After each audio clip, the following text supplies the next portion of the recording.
Really happy to be with you today. Tom, I'm going to try to do you justice here and keep us on track so that you have a little bit of time to speak to us before lunch. I'm going to start with a quick video, and also don't want to be remiss. Thank you, Barry, for inviting me, and Sheila for inviting me to speak today.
Again, thank you very much. Happy to be here today. And just to reflect, Julia, I thought you had excellent comments. And for that last bit there that's going to go from 80% to 100% clean energy, that's us, okay? So let's talk a little bit about that today. It's great to be here with you as the calendar changes. Many of us are taking stock of how the climate is changing too. The year we just finished was the second hottest year in recorded history. The decade we just finished was the hottest ever. And while I can't predict what we're going to say about that, say 10 years from now, here's one thing I do know. We are absolutely headed toward a clean energy future. Despite all the choices that these changes demand of the energy industry, and despite all the challenges that the nuclear industry faces in particular, our clean energy future gives me hope, makes me optimistic. The 2020s are going to be an exciting decade for nuclear. And why do I say that? Because no other industry is better positioned to reliably meet America's energy needs. No industry is better positioned to help America maintain its global energy leadership in this new era. Simply put, nothing scales like nuclear. Nuclear already generates most of our country's emissions-free energy. It's more efficient than ever. We operate at more than 92% capacity, where just a generation ago, we were only at about 63%. So what's even more remarkable is that it now only takes 96 reactors to produce what a few decades ago would have taken 130. To fully appreciate just how important nuclear is to this country, you have to understand how it stacks up. We produced over 800 million megawatt hours of nuclear energy in 2018, and that's more than all the electricity generated by wind, solar, and all of the other renewables combined. So, as our country continues the important conversation on how best to reduce carbon-emitting energy resources, we really must recognize that diversity, in fact, will be the key to our success. And that isn't unique to energy. Think about your own financial portfolio. Well, it's the same as an energy portfolio. You need that diversity. And renewables are necessary, and nuclear is too, because only nuclear offers that 24/7, 365 reliability. Nuclear feeds the grid around the clock, day and night, rain or shine. I'm a former engineer, and I know what it takes to operate an electric grid. You need to balance the supply and the demand at all times. We need all sources: wind, solar, nuclear, batteries, natural gas with carbon sequestration, and we need them working together in a technology-neutral way, so long as they're carbon-free. We need to complement each other, not compete against each other. Of course, that requires keeping the existing nuclear plants running. We can't just focus on increasing renewables while we let nuclear plants sit on the chopping block. In practice, nuclear doesn't get replaced with clean energy. It often gets replaced by carbon-emitting sources like natural gas or coal. In this clean energy era, that's a step backward. The longer we wait to balance all of our carbon-free sources together, the longer the odds are of a clean energy future that works. And this isn't speculation. We've actually seen it happen already in Germany, which has started retiring its nuclear fleet in the hopes that solar and wind farms would make up that demand. But they're finding that managing that grid was too challenging with such high reliance on intermittent resources.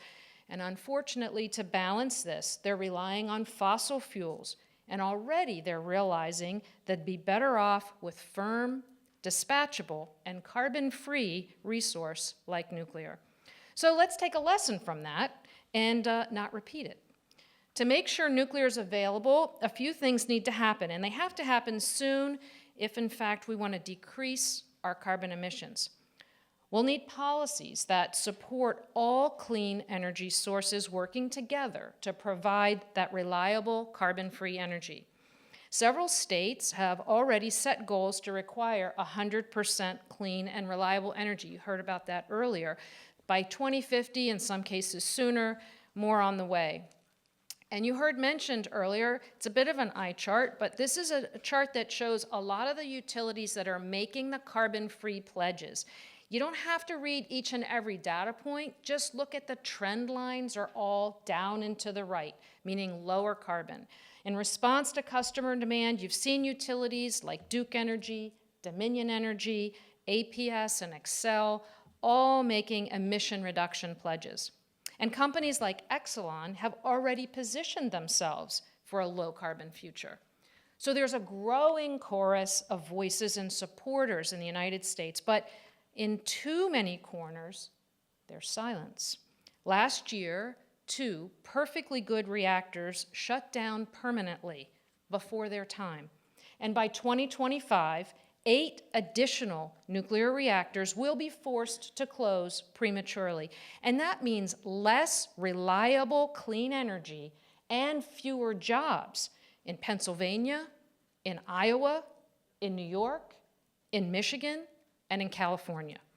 Today, those 8 reactors help avoid more than 39 million metric tons of carbon dioxide each and every year.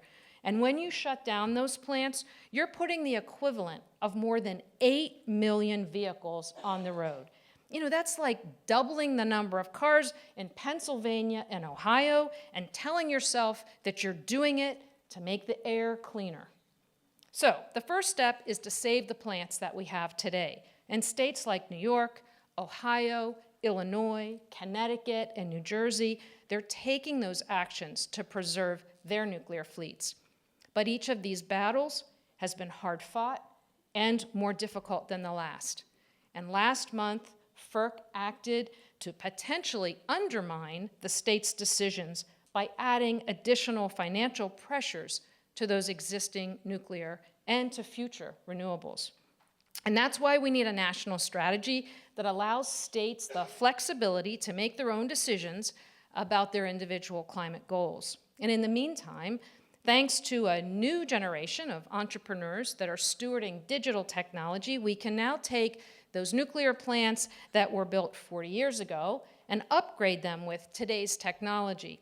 We can make them more efficient and longer lasting. In fact, the first ever second license renewal application was recently approved for another 20 years, extending that plant's lifespan to 80 years. And there are many more applications on the horizon. Improvements like these are vital to ensuring a lower carbon future. But they aren't the only exciting things that are happening in nuclear. We're creating a whole new suite of options that will be helping us partner with renewables like wind and solar. There's so much innovation that's taking place right now in the nuclear industry. The next 5 to 7 years is going to be game-changing. Next year, Vogtle 3 is scheduled to come online, and the year after that, Vogtle 4. Vogtle will be our nation's first only 4-unit nuclear facility, and when it's finished, each unit will produce more than 1,100 megawatts of that clean electricity, and altogether it's going to produce enough electricity to power more than 1 million homes and businesses. And another reason that Vogtle is special to us is that it will be the home to the first advanced light water reactor in the United States. And as the nuclear technology improves, it becomes more agile and comes in a variety of sizes. It will open new markets for us around the globe. Some of the biggest news in the future of nuclear comes from the new reactor designs. We have CEOs of electric utilities, in fact, as Julia mentioned, they're looking past that initial 2030 timeframe, and they say, I don't know what it is, but it needs to be firm, it needs to be dispatchable, and it needs to be carbon-free. And that's what nuclear is offering. And I'm excited about small modular and micro reactors, which will help bring electricity to some hard-to-reach places where traditional plants just aren't necessary. They're too large to meet the needs of those communities. And they're also very reliable alternatives to, say, diesel generators or boilers that need much more frequent refueling. So we're seeing real customer interest in the next generation of nuclear. The Tennessee Valley Authority recently received the nation's first approval to build and operate a small modular reactor at its Clinch River site, and NuScale is expected to receive its design certification later this year. And Southern Company is teaming up with TerraPower on molten salt reactor technology. Our regulators recognize the importance of laying the groundwork for future projects. Just this month, Oklo was the first to pilot a streamlined application process for its microreactor design. And it isn't alone in wanting to move forward to bring these plans from paper to actual build. GE Hitachi is also on the cusp of entering the licensing process for its small modular reactors. These new technologies are going to offer much more flexibility and versatility, integrate better with other resources like wind and solar and batteries, and help maintain America's global leadership in nuclear innovation. If we're going to lead in this new decade, in this new clean energy future, we need a policy landscape that allows nuclear to thrive. Just last month, Congress took a huge step forward by approving $1.5 billion in appropriations funding for nuclear. That was a 12.5% increase in the coming year, and the most funding in decades. Nearly $1 billion are going toward critical research that can unlock the full potential of nuclear and put direct dollars behind projects that will be up and running before this new decade is out. There's so many reasons that I'm so confident about our future. I've never been prouder to work in nuclear energy. We're clear-eyed about our challenges. We know it's not easy, but we also know just how much we have to gain if we make the right decisions today. And if we create a solution that works here in the United States, we'll have created one that works around the world. Alone, no one source of energy can reliably meet all of our country's needs or the world's energy needs. Alone, no one source can create that carbon-free grid. And if we don't save the nuclear plants that exist today, we'll be even further behind. But if everyone in this room is willing to work together to make sure that we'll walk in the right direction, America will be able to achieve the reliable, stable, affordable, and clean energy future that we demand and deserve. I look forward to working with all of you to make that a reality. Thank you.